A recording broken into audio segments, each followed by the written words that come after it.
Welcome to another episode of the fourth quarter podcast. We doing a week one recap. Definitely a lot to unpack. It's your Yeah. host Jonathan. I got my boy R Dog with me today. Hey man, first and foremost, my Bears let me down. We're Man, not we're not bro. gonna get too deep into that, but we are gonna talk about it. Yeah, we're gonna talk about it. So yeah, man, week one was definitely a letdown for me. Um, I think the biggest thing for that game was definitely the play calling. Yeah, A sure. lot of people was trying to say, oh, it's Justin Fields' fault or he had a bad game. I mean, I'm not gonna sugarcoat anything. He definitely Yeah, could have did better than what he did, but he was working with what was being called. facts. And Yeah, I watched a post game or press conference today, a couple days after, week one ended. And, he said, we talked about it. Him, Getsy, and Eberflus had a conversation about play calling, and they definitely want to, take some more chances deep down the field. And that's what they should have been doing. Um, on top of that, defense has some failed assignments, right. especially, in the secondary. Eddie Jackson, for example. Reek. He's, Let's not forget Reek. He missed a oh, couple yeah. of good plays. Yeah, your boy. Reed, Yeah, Reed definitely made some good plays, but he definitely held his own throughout yeah, the entire game because he was being tested pretty much the entire yeah. game. He a rookie for sure. Yeah, Yeah. O line got to do better. The yeah, tackles, were the best part about that, but still at the end of the day, the entirety of the line has to do better. yeah. Fact. I would say the bright spot for me was Roshan Johnson. Nah, he nice. He nice. And That the man running back, came yeah, he's in the nice. game. Yeah. He came in the game and But was shaking it up. And you know what it is though? I feel like it's a Chicago native and just being around Chicago fans my whole life. Chicago fans love aggressive running backs. That's all it is. Like that's the Oh, for culture sure. of Chicago. Like the moment it's an aggressive running back, he's the guy. Like literally, like that's just the Yeah. culture. I mean, but for me, it was more so that he was passionate. Yeah, Not saying that Khalil Herbert and Foreman wasn't.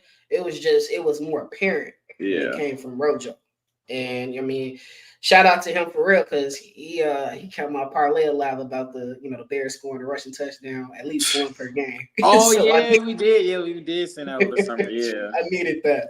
yeah. Yeah, man. I mean, I'm not gonna sugarcoat it. Packers definitely played a hell of a game. Got to tip my hat to them, but we'll see him again.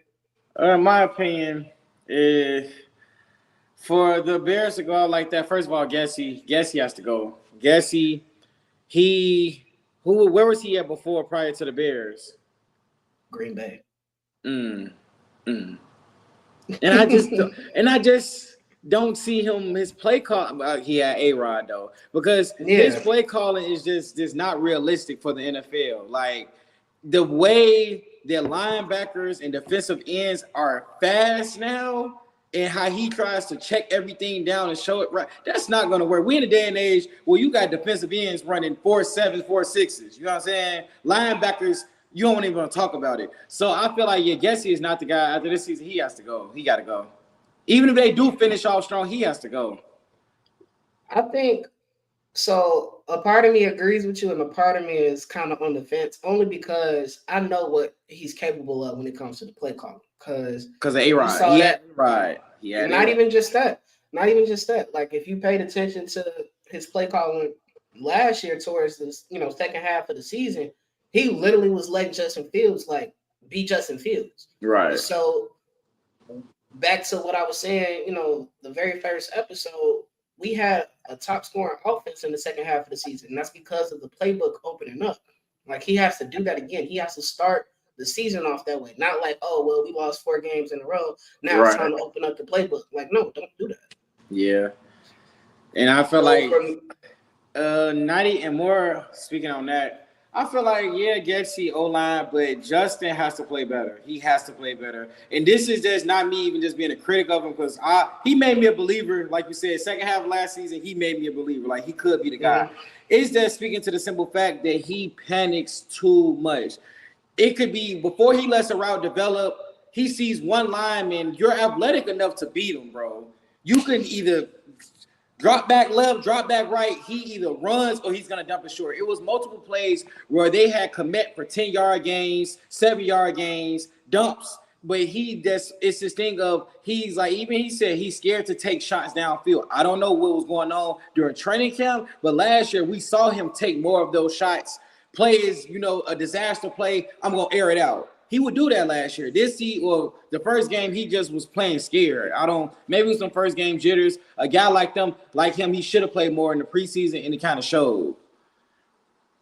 Yeah, I mean, for me, as big as a Justin Fields fan that I am, he definitely has to play better. Yeah.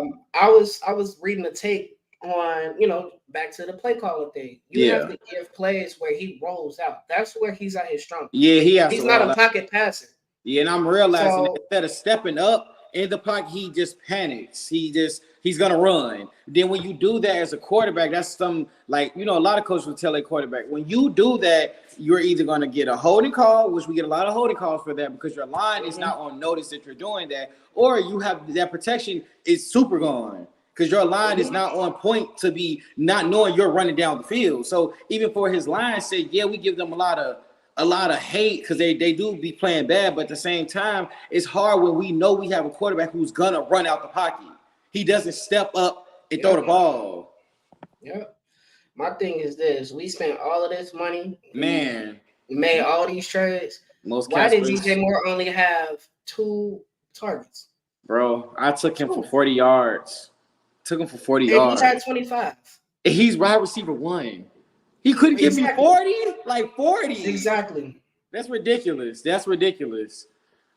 For me, week 2 is a must win. I mean, I know the Bucs should beat the Vikings, and that's cool and all, but it's a must win for the Bears. Like they got punched in the mouth.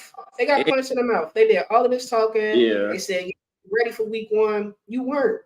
Yeah. You weren't. So I feel like the Bucs will be a challenge simple fact of just watching the Vikings game. I love that game. It was Baker Mayfield. Wow. But at the same time, the Bucs defense, their run defense is impeccable. That front line, and the Bears' bread and butter is the run defense, quarterback runs, that they're gonna have to air it out. Because that's the only way the Vikings were able to move the ball when they aired it out. When they stopped Jettas in the second half, we see what happened. So they're the Bears, but that scares me. The Bears are not a passing team. So we're gonna have to really see. They're gonna have to open up that playbook and go deep in the bag. Yeah. Well, enough about the Bears. Yeah. Let's talk about the big game of the week, the Jets and the Bills.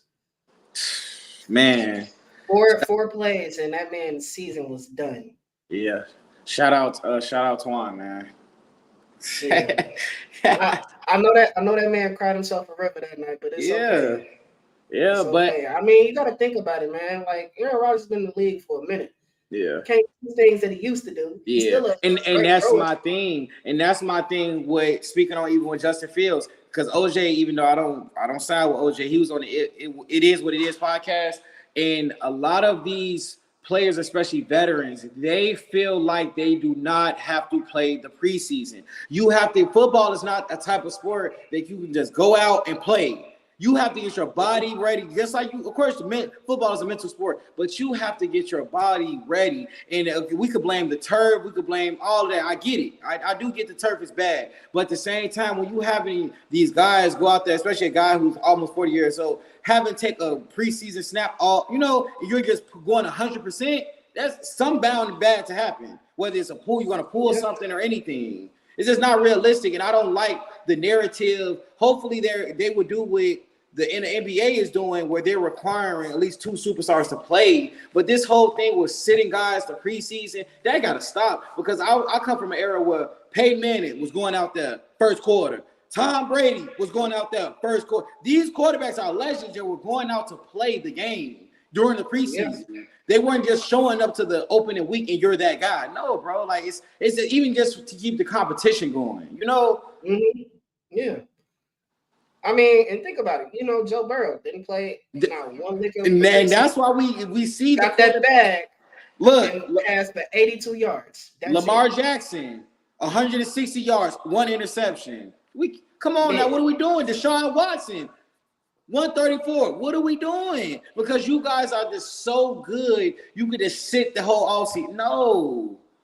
You got it. You especially with them first game jitters. Everybody has. I don't care how great you are. You're gonna have those first game jitters. So that helps you get those jitters out the way. Yeah. But I mean, somebody who had a preseason, game, but didn't have the jitters going. That man, Josh Allen. Oh my gosh, Mr. Dog himself. Mr. What was it? 3 interceptions and a fumble.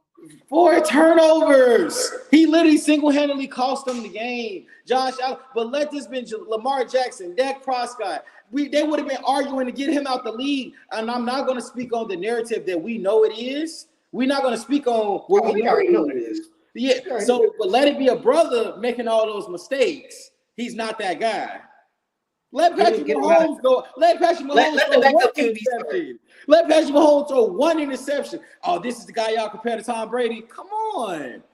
That's Josh Allen is. I'm not even going to blame it on the preseason for him because he's been a turnover dummy. He's since 2018. He leads the NFL in turnovers among all players. If I feel like after this season, if they don't get it together with that quarterback, Stephon is leaving. Stephon is leaving. Oh yeah. And the coach really happy to have this man's back.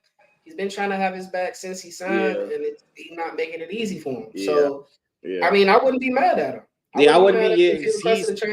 He's too loose with the ball. He's too loose with his body. You get injured, but he wants to have that story where I get injured, I play through it, I'm a savior. So he's too loose with his body because even some of the hits he was trying to take, it was nowhere near a first down. Why are you trying to stretch out? What are you doing? Like you playing backyard football. Even when he just airs it out, backyard football. He doesn't really have discipline. To play a quarterback, you need to have the utmost discipline.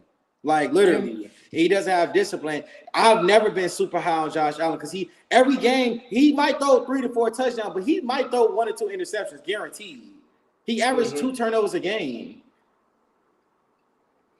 Yeah, man. So I mean, after watching that Monday Night Football game, seeing what happened with Aaron Rodgers, how do you think the Jets season is going to turn out now that they got to, give the ball over to Zach Wilson? I know they've been saying that they're looking for a veteran QB, but, at the end of the day, they still got Zach Wilson. So what they season like. I feel like because Zach Wilson, don't get me wrong. Well, let's get everybody wrong. He had like a 1 or 2 300-yard passing games last season. So when he is comfortable, again, he's gonna make his mistakes. But again, when Josh Allen makes a mistake, he gets swept under the rug. So I feel like if they let him get comfortable in the receiver room, lifts him up, he'll be actually all right. Because with the defense being that good, you got guys like Jimmy Garoppolo, my guy Brock Purdy, and I don't even want to say it like that. When you have a good defense, all you need is a good game manager. Like you don't even need somebody who is crazy at the quarterback position. So the Jets, I feel like they're going to be okay because A-Rod at 40 years old, yes, he is who he is. He wasn't going to have to do the most, literally. That defense is crazy. I ain't gonna lie, that defense is crazy. Yeah, what was his name? Whitehead had all 3 picks. Man, he hit us a sense of bonus first game, bro. He going out, he going to roof Chris after the game, like on some light on stakes on me, bro. Stakes on me. Yeah, stakes on him just being light, bro. Like $250K first game, thanks to Josh Allen. He was wide receiver 1 for Josh Allen. That's what the street's saying, for sure. Facts. So, after, watching all of the games or, seeing all of the highlights and stuff, who impressed you the most week 1, team-wise? I know my answer. I ain't gonna lie. I feel like I know who you're gonna say too. Who? Glock. Nah, I've been arguing that a year now. So no, not even Glock, because I expected that. Like I've been in multiple group chats arguing with everybody. That was expected to me. That was like that's him. He's literally a perfectionist. But me, the Bucks surprised me, especially with Baker Mayfield at quarterback. Not saying the Vikings are, the greatest team, but you have Baker Mayfield at quarterback, you hooped. And they hooped. They hooped. Yeah. Come on, let Baker bake, man. Let him bake. Yeah. I mean, I feel like they got some Baker. They can do something at Tampa this year. It might not be all hopes lost because they once he gets comfortable in his groove, they're unstoppable. I'm not gonna lie because they can run the ball. I think for me, the biggest surprise was Cleveland. The way they held Joe Burrow. Now, I mean, granted, weather took, some type of effect on the game. Cleveland is But, almost undefeated against Joe Burrow, I believe. That's why I um, made that face, yeah, because like but it's a 82 known. yards, I 82 yards. That to me is insane, I bro. know you didn't take Burrow yards this weekend. No, I Okay, took the good. money line though. I took the money line though, and I Yeah, still lost. yeah, But thanks. yeah, that was yeah. It was I bad. would say that was the biggest surprise. Now I want to talk about best performance by a rookie. Gotta give my shout out to your boy AR over there and Andy. He was the nicest rookie quarterback, I should say. Yeah, for sure. Oh yeah, for sure. CJ had his moments, but Yeah. And then granted the team that y'all played against, like that. Look at the competition. Was, that's what I was trying to tell That's what I was trying to tell Darzon. Like, you feel me? Like, look at the bro. We're playing division champs. Like Trevor Lawrence. Like they held their own defense. They played. They played the best they could. You feel me? So, me personally, I'm gonna give it to my dog because I got him on my fantasy. Jordan Addison. When he got a tud. If he gets some more looks, because with the exposure of Jettas, with everybody focusing on him, he's gonna be available. He's gonna go off this season. I'm gonna say the biggest the best performance for me by a rookie. Zay. And I wasn't even gonna say Zay. Even though he had a good game, he had a great game. 9 receptions, 78 yards. But I hope I don't butcher this man's name. I think it's Puka Nakua or something. Bro, like that. And everybody everybody was trying to claim him off the waivers today. Like everybody was trying to get him, and I'm not believing that. No, I'm not believing. So the man, mind you, they played against the Seahawks. So the Seahawks have a semi-decent team, especially their secondary. They secondary nice. 10 catches and 118 yards, bro. A 5th-round rookie. Yeah. But I wasn't watching the game because that was on at the same time as the Bears and Packers. But like I caught some of the highlights, and he was out there doing his thing. Man, Rams always like those, even outside of Cooper Kupp, they like those different style receivers. Like those slim but not too slim, small but not too small. Like they always have different type receivers at the Rams. And Matthew Stafford, I'm gonna give it to him. He hooped. Over 300 passing yards, no interceptions. First game back off of a season-ending injury. So yeah, they nice. Yeah, I'm gonna say my top 3 rookies performances for week 1 was Puka Nakua, just because of him being so unknown and snapping like that. AR and then Zay Flowers. Them my top 3. I feel like they all came out. I told you, before week 1 even started, Zay Flowers was gonna have his coming out party. Yeah, for sure. Yeah. What he didn't get was a touchdown, but he balled out. Yeah, he had more receiving yards than OBJ, so I'll take it. Yeah. Let's look at these comments real quick. It's Rob. He said, "Game gonna be tough unless Gessie learns how to call plays." No, absolutely. It's really gonna be difficult if we're running screens on 3rd and 5. Like, why are we doing? Bro, literally 3rd and 12, he gonna do a screen. Like, bro, like don't get me wrong. I know screens. I know screens are something that's rare in the NFL, but do that in the early downs, like 1st, 2nd down type of thing. 3rd, bro, no. But you gotta look at your athletes. Like screens are usually you have to have a certain athlete for a screen because everybody's fast, everybody's playing fast. So even outside of the athletes getting the ball, the ones blocking, you have to look at, okay, do I have a good blocking receiver out here? I'm only running screens if I know I got a blocking receiver out there who's gonna get it, and Chase Claypool is not it. You feel me? Like, hey. They saying he might be inactive for week 2 because of his lack of effort. They had ESB inactive, and this guy active. What are we doing? My man's Brent said we're gonna have the first pick again. It's the Caleb show. It's the Caleb show. They already say I'm just on Twitter. You know they got you.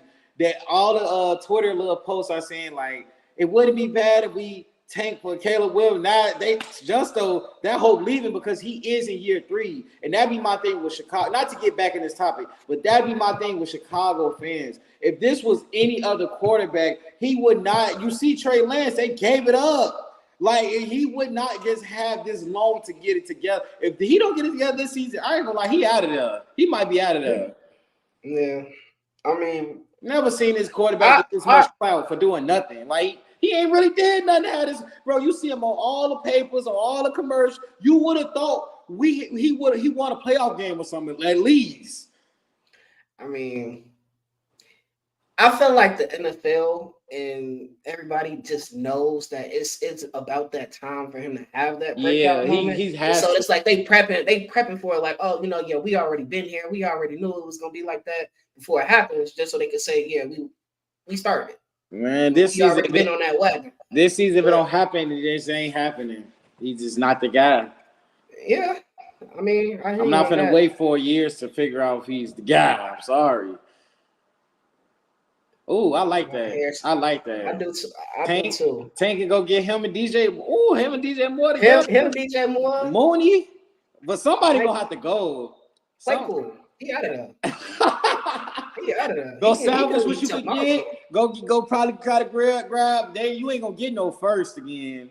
You might be able to get like a 5th or 4th, maybe a 5th. I ain't gonna lie. I can't even see them giving a 4th round for him. Dude sucks. Don't ever compare him to Megatron. Are you crazy? Somebody did that? Bro, yeah, his rookie season, they were comparing that man to Megatron solely off his build. 6'4", stocky. Don't get me wrong, he had like 800 receiving yards, but he wasn't nothing crazy. Yeah. Let's see. And you had Big Ben, the quarterback. Let's be for real. Like, you should go get 800. Nate said Jalen Carter for Defensive Rookie of the Year. I mean, I can see that. He led the pressures this week or something. Like it was some stat he got. Yeah, he was nice. Yeah, hopefully they could stay healthy because they just lost to Kobe Dean for to week 4 or something like that. Yeah, so hopefully they can all stay healthy. I like this take right here. It's not my whole little spiel. He's trolling. He's trolling. I know you trolling, but I mean, he's speaking into an existence. I love the manifestation right there. Thursday game coming up tomorrow. It's the Vikings and Eagles, right? Yep. How you think that's gonna play out? Bro, if the Eagles' odds were better, I would bet the house on the Eagles and go to bed. But solely off the fact that once the Bucks knew how to scheme for Jettas, it was over with. So Jettas had the second half, he had 2 receptions for 12 yards after going for like 138 the first half. Yeah, no, the Philly secondary, they already schemed up. So you're not running the ball, especially not with Madison. Madison's cool. He's all right. But especially with Madison. So I say I would take even Philly on a Philly -7 if I could, to be honest. So they got the spread right now -6.5. Yeah, I'll take 7. I'll give them a point and try to get some better odds. And their money line is at -270. Yeah, that's why I wouldn't bet on the money line because you're not gonna unless you parlay it, and I wouldn't parlay it. But yeah, like I spread for sure because Kirk showed me that loss wasn't even solely on Kirk. Like that loss wasn't. Kirk played a good game. He had over 300 passing yards. It's just the Vikings offense showed once you can stop Jettas, you're over with. It's done. And again, every team you're gonna match up is gonna double team. They might triple team him. Yeah. So unless Addison have a big game, which I hope that's my guy. Unless Addison have a big game, oh no, that's over with. It's real belt time. And they said Justin was 6 for 48 yards. See? And that's a whole game, bro. That's a whole game. I mean, Darius Slay was clamping him. I'm not gonna lie. I remember watching that. And you know that matchup gonna be here, and it's like, and the Vikings, I'm really seeing they can't really run the ball well. You're not running the well on the Eagles front. Like, no, absolutely not. So yeah, I and off a short week, Vikings took a tough loss. I just can't see that happen. I would want to in the perfect world because I had them winning the NFC North, Kings of the North. But I just now I was looking like Green Bay. They the real Kings of the North. But we all know who getting it, the Lions. So looking at the teams that lost week 1, who you think gonna have the biggest bounce back for week 2? Let me look at the schedule. So you got the Vikings playing the Eagles, Bears playing Tampa Bay, Buffalo playing the Raiders, Probably Buffalo. Chargers going against Tennessee, That should be a good game. Bengals versus the Ravens. We got a showdown between rookie QBs with the Colts versus the Texans. Chiefs versus the Jags. In terms of like losses, Cardinals versus the Giants. And oh yeah, you said it right there. Giants. They have to have a big week, or it's going to be real chaos in New York. It's going to be chaos. Well, they not. Oh yeah, don't forget the Steelers versus the Browns too. Our Browns, they gonna moonwalk. Kenny Pickett, that's my guy. They saying even though I'm pretty sure they probably not gonna test him for a concussion since he's not out. I mean, so they don't take him out. Yeah, I think he got a concussion that first game. It has to be the Giants because the Giants, bro, all the hype, Brian Dable. You went and got the pieces in the offseason on the defensive side. When you got Darren Waller. Bro, Jalen Hyatt, he was talking crazy. Went out there this time, he dropped it. Like, they're going to have to get back. And you to lose 40-0 at home, bro, the day before 9/11, bro. Like, what? That just wasn't – that was just crazy. Saquon, you the highest – you want to be the highest paid running back, whatever it was. What did you do? What did you do? So it has to be the Giants, or it's going to be real chaos. And they're gonna have to something gonna go on for real. And Danny Dimes, I can't even blame that game on him because every time he got the ball, he was getting hit. Like he was getting hit the most. You thought Justin Fields' pressure was bad, bro. What was the how many times did he get sacked? I want to say, I don't even know. Because I know, was it 7? Was that him 7? I feel like it was 7. Yeah, I think that was him 7. I didn't know that was him or Joe Burrow 7. Yeah, it was him 7 times, yo. I think Joe Burrow did too. Maybe both. You know, Bengals been had a, and that's what. Okay, boom. And I hate connecting it back to the Bears, but Bears fans love blaming the O-line. But when you have players like Joe Burrow, who has been under pressure since they got in the NFL, the Bengals have been known to have the worst O-line, passing O-line. But when it's Justin Fields, we could blame the O-line. Come on, bro. Like, do you know? Are you lucky I don't have a number in front of me? I'll look it up, honestly. How many times Justin Fields has been sacked since he's been in the league? Yeah. He's on Ray for Andrew Luck, but look what Andrew Luck did in the time he got here. That's not at this day and age. With defensive players being athletic how they are, that's not an excuse anymore to play that bad. Like you have even if you got to throw it away, you're taught to not take a sack. Yeah, no, absolutely. And I'll say this, you know, I've definitely seen improvements from last year to this year, just, you know, based off of what I saw in week 1 in terms of him, like, getting rid of the ball. Because he only got sacked 4 times. Oh, yeah, for sure.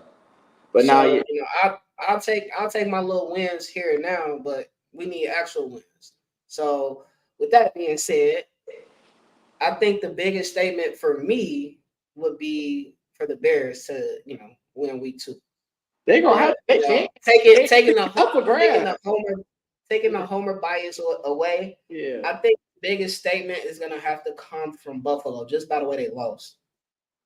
Well, is it Buffalo or is it Josh Allen? Because think about it, they went to overtime and all that, so the defense did what they pretty much had to do. They did it. So it will really be more or less Josh Allen. But the special teams let them down. They lost off a punt return. I mean, either way it go, they was going to be in field goal range because even when you do stuff like that, the punt where they had to punt the ball from, it was going to be decent field position no matter what. but Zach Wilson was gonna have to make some plays. And but think about it, we could run. They couldn't stop Brees Hall. Oh yeah, they could think about it. It was a fresh clock. It wasn't like a 2-minute drill. Boy, we don't have to sit and throw. It didn't have to be on. And then when you put a team where it doesn't have to be on their quarterback's arm, and they got the clock, they got all the time in the world. And as we can see, they was running, dying, running, dying.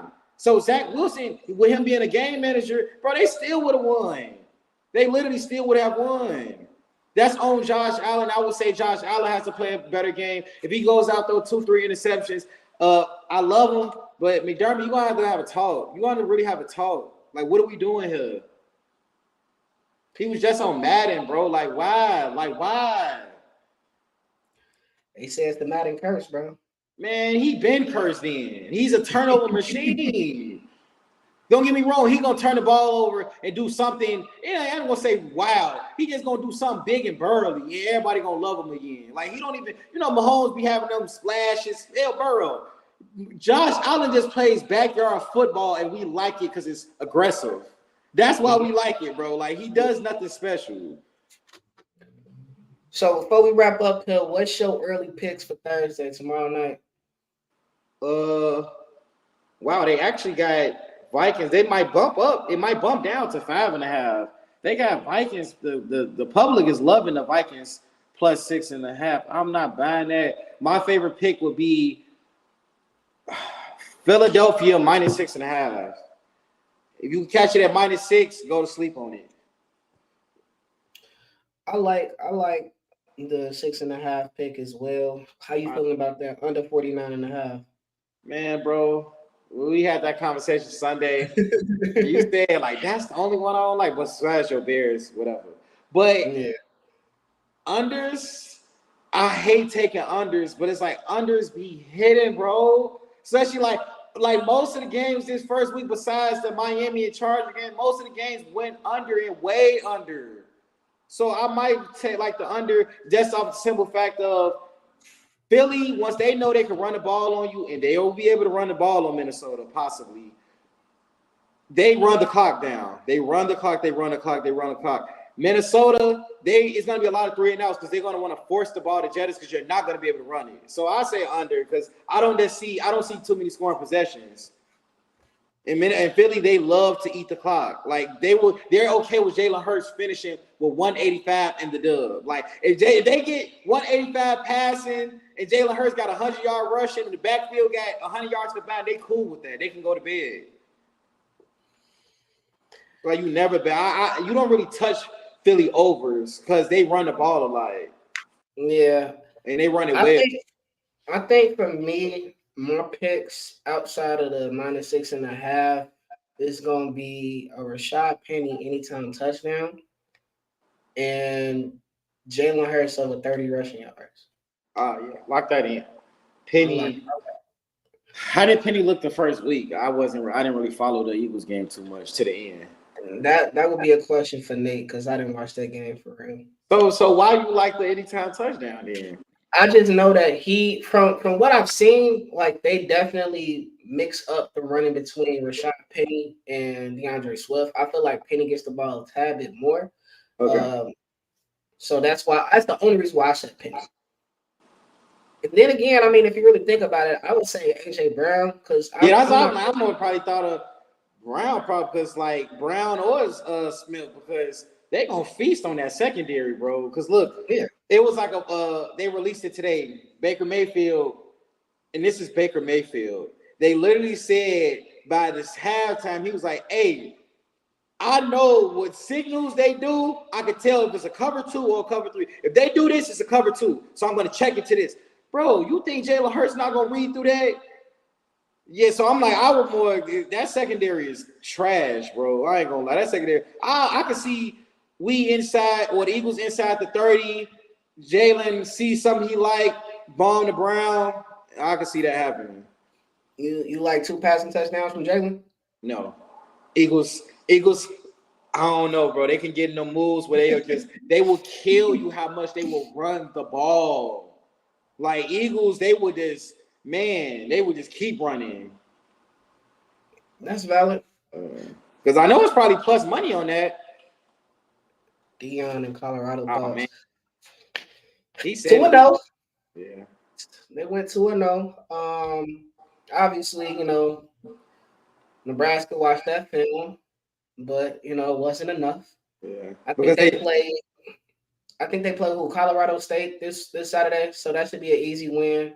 no, no. I say to the simple fact of what they're doing, they're overjuicing the line because they got hey, I could be wrong, but they got the line at like 22 and a half. And I just don't really know if the hype is going to get to Colorado's head. I'm not going to just put it on Colorado State to be that good. I just don't know if the hype is going to get to their head because they never had up until this point a spread of that amount. Like they got them boys going out there and whooping them by 3 touchdowns, and they wasn't supposed to win 3 games this season. I don't know. I feel like it's a trap because I still feel like Colorado is going to win, but I just don't think it's going to be no blowout though. Yeah, they got the spread at negative 22.5 and the money line at negative 2,000. See, I mean, hey, I don't Colorado State let me see. I mean, Colorado's. The thing is, the reason why I feel like this is gonna be an easy win because they just want to hurry up and get them out the way so they can focus on USC because USC is the following week. Bro, they got USC. That's a conversation for another day. Hey, now tune in to a later episode of the Fourth Quarter Podcast for that. Nah, but Deion is that guy, bro. Like I love the culture. I love because I love the aggression. He brings positive aggression to the game. Like it's all I wouldn't even call it arrogance. I like aggression. Like he brings that football culture when we're in a day and age and everything is so soft, everything is so patty cake, everything is if you're confident in yourself, you have bad sportsmanship. I love that Deion is he's making football great again. Like literally, like he's making it like, okay, I can be proud at my talent. I don't have to be quiet about my talent. I can go hit somebody in the mouth and brag about it. Yeah, good game, but I smacked you in the mouth. We need that back in football because at all levels, he's unapologetic. So I'm like, we need that in football because some football is getting real soft. No, you gotta respect the way Deion carries himself. He knows what he is. He knows what he was when he was playing. He knows what he is as a coach. He knows the type of talent he has. And the fact that he's a brother, and like I said, unapologetically him, just speaks volumes to how he cares about his team. Yeah, he wants his team to carry themselves like he carries himself, and I love it. Yeah, actually, speaking of that, you see now they got Shedeur top 3 quarterback now. Like, bro, I mean, he deserves it. He deserves it, but it's like that's why everybody's saying, like, bro, he's been a top 3. Like, he's been a talent. Like, he wasn't even up in the ranks at first, but now since it's at a PWI, I was about to say since he's at a PWI, Power 5, yeah, he's nice though. He was like that at Jackson State. Yeah, that's the thing. Yeah, and that's the thing. Yeah. Literally, and I love that he can really change the narrative for black quarterbacks. And I said it to fact, even though sometimes we say we want him to run a little bit more, but I like that he's somewhat traditional. I'm gonna sit in the pocket pass. I'm gonna throw. I'm not gonna because I know y'all. With me being black, I know y'all expect me to get it and run because that's all. Because that's what Nebraska quarterback was trying to do. I'm like, and I like that he's really bringing that. Like, yes, we could play y'all game like y'all, but even better. We don't even have to remix it and do all the other stuff. I can sit here and throw the ball. He did like a 40-yard bomb off of one arm. He didn't even need 2. Like, bro, he's crazy. Yeah. Man is crazy. So I guarantee you the odds by the end of the USC game, well, I think the Oregon game comes first. So whichever one comes first, the odds for him winning the Heisman are going to be so much different. I feel like he's going to have a bigger statement game than he did at TCU. Now, passing for over 500 yards, I don't know if that's going to happen again. Right, he said, bro, he said that that's like, a little crazy. Game. Bro, you can't, it's going to be just hard to go for 600, bro. Not saying he can't, but it's going to be hard to go for 600. Hey, if that man passed for 600 yards in one game, just get him the Heisman. Just go ahead, put the jersey order in. We got ship it to his crib right now. Yeah. But That's it for this episode. We're gonna have another one coming very soon. Thanks y'all for tuning in, and we will be back before week 2 begins.